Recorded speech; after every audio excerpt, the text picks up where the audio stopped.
বাংলাদেশের ভেতর দিয়ে চলাচল করবে ভারতের ট্রেন। বর্তমানে ভারত ও বাংলাদেশের ট্রেনগুলো যাতায়াতের নিয়ম হচ্ছে ভারতীয় ইঞ্জিন বাংলাদেশে আসার পর সেটি চালিয়ে নিয়ে আসেন বাংলাদেশি চালক, আবার বাংলাদেশি ইঞ্জিন ভারতের সীমানায় পৌঁছার পর সেটিকে চালিয়ে নিয়ে যান ভারতীয় চালক। তবে ভারত এবার নতুন এক ব্যবস্থাপনার মধ্য দিয়ে যেতে চাইছে।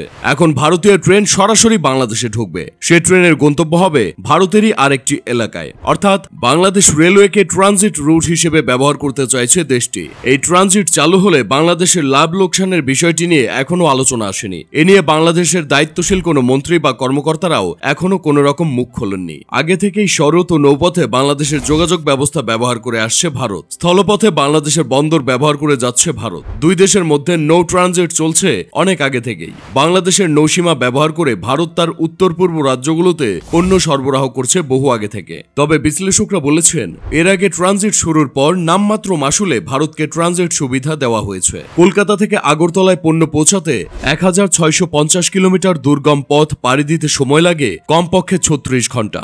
বাংলাদেশের সঙ্গে ট্রান্সশিপমেন্ট চুক্তি বাস্তবায়নের পর 2016 সালে প্রথম কলকাতা থেকে আসা পণ্য আশুগঞ্জ নৌবন্দরে খালাসের পর তা স্থলপথে আগরতলায় পণ্য পরিবহনের দূরত্ব দাঁড়ায় মাত্র 350 কিলোমিটার।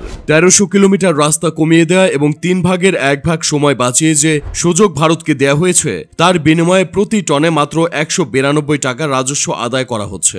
এই টাকা বাংলাদেশের ডলারের রিজার্ভে কোনো প্রভাবই রাখছে না। সড়ক ও নৌপথের পর এবার রেলে যুক্ত হতে চায় ভারত। দেশটি তার রেল সংযোগ নিয়ে নতুন যে জরিপ শুরু করেছে, সেখানে বাংলাদেশকেও যুক্ত করার পরিকল্পনা রয়েছে। বর্তমানে 5টি রুটে বাংলাদেশ ভারত ট্রেন চলে। এর মধ্যে 3টি যাত্রীবাহী, বাকি 2টি পণ্যবাহী। এসব ট্রেন বাংলাদেশ থেকে যাত্রী বা পণ্য নিয়ে ভারতে যায়, আবার ভারত থেকে যাত্রী বা পণ্য সরবরাহ করে ফিরে আসে বাংলাদেশে। বর্তমান পদ্ধতিতে ভারতীয় ট্রেন সীমান্তে আসার পর বাংলাদেশি ইঞ্জিনে বাংলাদেশের অভ্যন্তরে আসে, কিন্তু নতুন ধরনের ব্যবস্থাপনায় হবে সম্পূর্ণ ভিন্ন।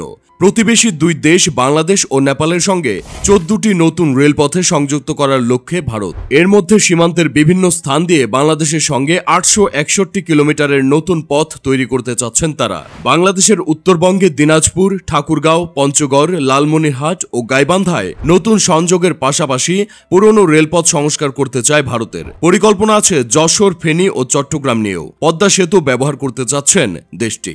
সবচেয়ে বড় রুটটি পূর্বাঞ্চলীয় রাজ্য ত্রিপুরার বিলোনিয়া থেকে ফেনী হয়ে চট্টগ্রাম, যার দৈর্ঘ্য হচ্ছে 131 কিলোমিটার। এর মধ্যে একেবারে নতুন পথ হবে 38 কিলোমিটার। বাকি 93 কিলোমিটার রেলপথ সংস্কার হবে। পশ্চিমবঙ্গের নদিয়া জেলার গেদে থেকে বাংলাদেশের চুয়াডাঙ্গার দর্শনা থেকে পাবনার ঈশ্বরদী হয়ে টঙ্গী, ভৈরব বাজার ও আখাউড়া হয়ে আগারতলা যেতে চায় দেশটি। এই রুটে 100 কিলোমিটার লাইনে গজ পাল্টাতে পারে, অর্থাৎ মিটার গেজ লাইনকে করা হবে ব্রড গেজ।